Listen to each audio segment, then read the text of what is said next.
pala ako ditong multi-source at gatas. Pagkasamahin ko siya dito sa mangkok. At ayun nga guys, first time ko po lang makakain itong multi-source na to. Kaya, hindi ko alam kung ano magiging reaction ko.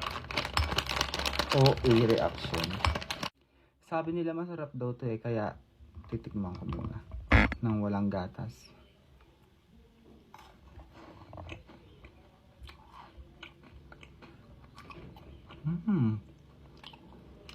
Sarap nga siya.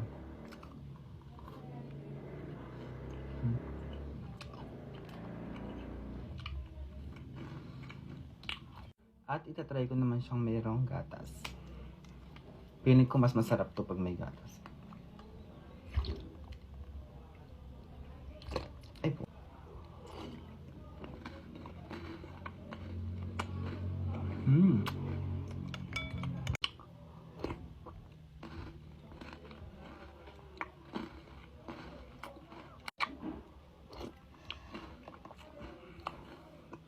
Mas masarap nga siya guys pag may gatas.